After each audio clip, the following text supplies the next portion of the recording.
ग्वालियर में चैम्बर का चुनाव दिन प्रतिदिन दिलचस्प होता चला जा रहा है, क्योंकि जिस तरीके से जो दोनों प्रत्याशी हैं अध्यक्ष पद के, उनका मुकाबला देखने के लायक बनता चला जा रहा है। हमारे साथ विजय गोयल जी हैं, पूर्व जो है अध्यक्ष हैं चैम्बर ऑफ कॉमर्स के। उनसे बात कर लेते हैं किस तरीके से आप चुनाव जो है देख रहे हैं, क्योंकि जिस तरीके की फाइट देखने को मिल रही है दोनों अध्यक्ष पद के उम्मीदवारों में, पारस जैन को ले लें या प्रवीण अग्रवाल को ले लें, ये पहले कभी देखने को नहीं मिला, क्योंकि इस बार चैम्बर का चुनाव व्यापारिक चुनाव से ज़्यादा राजनीतिक चुनाव देखने को मिल रहा है। देखिए, चैम्बर का चुनाव तो हर समय जब भी 3 साल बाद होते हैं ऐसे ही होते हैं। इस बार अंतर सिर्फ इतना आया है कि व्हाइट हाउस के कैंडिडेट के अगेंस्ट में एक निर्दलीय प्रत्याशी सामने आए हैं और क्रिएटिव हाउस ने अपना कैंडिडेट अध्यक्ष पर नहीं उतारा है, इसलिए ये थोड़ा सा एक डिफरेंस है। बाकी सब परंपरागत रूप से जैसे चुनाव होते हैं वैसे ही चुनाव चल रहे हैं, इसमें कोई विशेष अंतर नहीं है। आपने तीसरा प्रत्याशी उतारने में कोई कोताही बरत दी, क्योंकि तीसरा प्रत्याशी हो सकता था कि जो आपका क्रिएटिव हाउस है उससे वो प्रत्याशी जीत जाता। क्या आपको लग रहा था कि हार का सामना करना पड़ेगा, इसलिए तो नहीं उतारा? नहीं, ऐसी कोई बात नहीं है। हम ट्रायंगल फाइट नहीं चाहते थे, दो योग्य व्यक्ति चुनाव लड़ रहे हैं, इसलिए हमने हमारी कमेटी ने ये डिसाइड किया अगर प्रवीण अग्रवाल जी निर्दलीय के रूप में नहीं आते तो निश्चित तौर पे क्रिएटिव हाउस का प्रत्याशी होता। हम इस फाइट को ट्रायंगल फाइट नहीं करना चाहते थे, इसलिए हमने अपना प्रत्याशी नहीं उतारा। अभी भी आपने जो है 5 प्रत्याशी उतारे हैं अपने अन्य पदों के लिए, उन प्रत्याशियों को कैसे देख रहे हैं? क्योंकि व्हाइट हाउस ने भी अपने प्रत्याशी उतारे हैं, पारस जैन खुद मैदान में है, तो उन 5 प्रत्याशियों को आप कहाँ पा रहे हैं? क्या फाइट लग रही है आपको कि उनके बीच फाइट हो सकती है, या क्लियर दिख रहे हैं आपको? देखिए, हमने जो 5 प्रत्याशी उतारे हैं, पाँचों प्रत्याशी बहुत ही सक्षम और व्यापारियों के बीच में रहने वाले हैं और पाँचों प्रत्याशियों की जीत हमारी सुनिश्चित है, क्योंकि हमने कोई ऐसा शो पीस टाइप का कोई भी प्रत्याशी नहीं उतारा है। हमारे सुरेश बंसल जी संयुक्त अध्यक्ष के प्रत्याशी से लेकर अजय गोयल जी कोषाध्यक्ष तक के प्रत्याशी हैं। ये सभी जुझारू हैं, छोटे और बड़े व्यापारियों के बीच में रहने वाले हैं और इन्होंने अपने जीवन को शुरू से संघर्ष के साथ शुरू करा और आज अपने व्यापार में ऊंचाइयों पे हैं। दूसरा, उनके सबके कनेक्शन छोटे से बड़े व्यापारियों तक एक समान हैं और ये हमेशा व्यापारी के सुख दुख में साथ खड़े रहने वाले हैं। सुरेश बंसल जी बाड़ा क्षेत्र का प्रतिनिधित्व करते हैं, लेकिन साथ साथ वो बड़े उद्योगपति भी हैं। इसी प्रकार संदीप नारायण जी अग्रवाल उद्योगपति भी हैं और वो रक्षा डीआरडीओ के माध्यम से देश के सैनिकों के लिए उपकरण बनाते हैं और उनका कनेक्शन सीधा उद्योगपति और छोटे व्यापारियों से और बड़े व्यापारियों से भी है।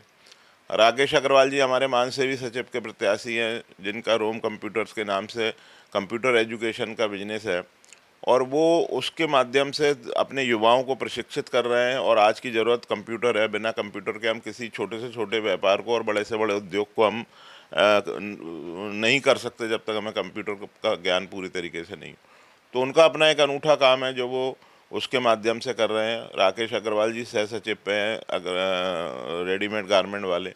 वो एक ऐसे क्षेत्र में बैठे हुए हैं जो कि पिछड़ा क्षेत्र के रूप में जाना जाता है। वहाँ से वो अपने हर छोटे व्यापारी के लिए हमेशा से, पहले से भी, वो पहला चुनाव है लेकिन पहले से भी वो हमेशा तत्पर रहते हैं। अजय गोयल कोषाध्यक्ष पद के प्रत्याशी हैं जो कि मेरे छोटे भाई हैं। उनका सीधा कनेक्ट बिजनेस सभी उद्योगपति व्यापारियों से है और वो बहुत जुझारू कर्मठशील हैं और वो वर्तमान में भी वैश्य महासम्मेलन के जिलाध्यक्ष हैं और उसके माध्यम से वो, देखिए, वैश्य समाज पूरा व्यापार से जुड़ा होता है और उसके माध्यम से वो वैश्य समाज की व्यापारियों की सेवा कर रहे हैं। इसलिए हमारे सभी प्रत्याशी चुनिंदा हैं, ना कोई भी प्रत्याशी ऐसे नहीं है कि जो वक्त बे वक्त ना काम के लिए खड़े नहीं हैं। इनके 24 घंटे ये लोग कार्य के लिए तत्पर रहते हैं। पूर्व में भी जैसे सुरेश जी, हमारे राकेश जी, ये पूर्व पदाधिकारी भी रह चुके हैं चैम्बर में और उनके अपने कार्यकाल बड़े शानदार कार्यकाल रहे हैं जिसके माध्यम से इन्होंने व्यापारियों की सेवा की है। व्हाइट हाउस के कुछ प्रत्याशी जो उतारे हैं पारस जैन के अलावा, उन प्रत्याशियों में जो है उनको लेकर मार्केट में चर्चाएं ऐसी हैं कि वो थोड़े से कमज़ोर प्रत्याशी हैं क्रिएटिव हाउस के प्रत्याशियों के सामने। उनको ऐसे उतार दिया गया है, जो कि आपने कहा कि अपने प्रत्याशियों को लेकर, कि वो कभी कभी जो है मौसम के बारिश में जैसे आ जाते हैं लोग, उस तरीके से वो प्रत्याशी बीच में आ गए हैं, पहले कभी देखने को नहीं मिले, अचानक से उनका नाम सामने रख दिया है। क्या कमज़ोर प्रत्याशी आपको लग रहे हैं व्हाइट हाउस के? देखिए, मैं किसी को भी है ना, किसी भी हाउस ने बहुत सोच समझ कर निर्णय लेता है और वो अपने प्रत्याशी उतारता है, इसलिए मैं किसी को कमज़ोर कहूँ ये मेरे लिए उचित नहीं है। आपकी नज़र में क्या लग रहा है कि कितनी फाइट रहने वाली है दोनों? मेरी नज़र में हमारे क्रिएटिव हाउस के प्रत्याशी बहुत मजबूत और सक्षम हैं, और हम मानते हैं कि हमारे को जो समर्थन व्यापारी भाइयों का मिल रहा है वो व्हाइट हाउस के मुकाबले कहीं ज़्यादा है, और हमारे पांचों प्रत्याशी विजयी होंगे। आपके अध्यक्ष का जो कार्यकाल रहा वो बड़ा बेहतरीन रहा। आप कैसे देख रहे हैं इस चुनाव को? क्योंकि दो जो है उम्मीदवार सामने हैं। प्रवीण अग्रवाल का कार्यकाल सभी ने देखा, लेकिन पारस जैन नए उम्मीदवार के तौर पर सामने आए हैं। आप दोनों में कितना समांतर इन दोनों को पा रहे हैं और कौन बेहतर कर पाएगा आगे चलकर? क्योंकि कईयों का कहना है कि नया मौका मिलना चाहिए, नए लोगों को आना चाहिए, लेकिन वहीं प्रवीण अग्रवाल जो है उनका कहना था कि एक बार मौका मुझे और देना चाहिए। कैसे देख रहे हैं आप? देखिए, राजनीतिक पार्टियों में लोग बार बार मौका मांगते हैं, लेकिन चैम्बर की एक परंपरा रही है कि अध्यक्ष पद पे कोई भी व्यक्ति कभी रिपीट नहीं हुआ। अगर किसी ने चुनाव लड़ने की कोशिश भी की है तो वो सफल नहीं हुआ है। मैं मानता हूँ चैम्बर का जो अध्यक्ष होता है वो चैम्बर का मुखिया होता है, और साथ साथ उसकी बड़ी जिम्मेदारियाँ होती हैं। उसका जो विज़न होना चाहिए वो बहुत ब्रॉड विज़न होना चाहिए, और उसको नेशनल लेवल पे और स्टेट लेवल पे सरकारों के बीच समन्वय होना चाहिए। आज जैसे हमने पिछले कार्यकाल, मेरे कार्यकाल में भी प्रयास किया, पिछले कार्यकाल में भी पदाधिकारियों ने प्रयास किया कि शहर के आसपास एक इतना बड़ा उद्योग आए कि जिससे पूरे शहर की रौनक बदल जाए, लेकिन उसमें हम सफल नहीं हुए। हमने भी इस बार ये टारगेट लिया है कि है ना, एक बड़ा उद्योग 20,000 करोड़ का आए, जिसके माध्यम से 100 और छोटे छोटे उद्योग अपने आए, और उनके साथ हमारे हज़ारों युवाओं को यहीं पे अपनी नौकरियां करने का मौका मिले। और जब इतना बड़ा उद्योग आता है तो उसका पैसा मार्केट में आता है, जब मार्केट में वो पैसा सर्कुलेट होता है तो शहर में खुशहाली समृद्धि आती है। तो हमारा मेन फोकस है ना अगले कार्यकाल के लिए यही रहेगा कि हम है ना बड़े उद्योग को लाने का प्रयास करें। बाकी है ना सदस्य सब बहुत हमारे ज्ञानी हैं, समझदार हैं। वो अपना निर्णय स्वयं लेंगे कि अध्यक्ष पे उनको कौन ज़्यादा सूटेबल रहेगा, तो वो उसका निर्णय लेंगे। क्योंकि हमारे हाउस से कोई प्रत्याशी नहीं है, इसलिए मैं अभी ये कह सकता हूँ कि हमें अध्यक्ष के रूप में इन दोनों में से ही कोई ना कोई मिलेगा। जिस तरीके से उनने प्रवीण अग्रवाल ने एक बैठक की अपने चुनाव का घोषणा करने से पहले कि मैं चुनाव लड़ूंगा, उस बैठक में हज़ारों की संख्या में उन्होंने कहा कि 1200 से या 1500 से ज़्यादा लोग जो व्यापारी वर्ग है उसमें शामिल हुए। तो वो कहीं न कहीं दिखा रहा था कि इतना जो है बहुमत उनको मिलने वाला है, इतनी संख्या में वो व्यापारी उनके साथ में हैं।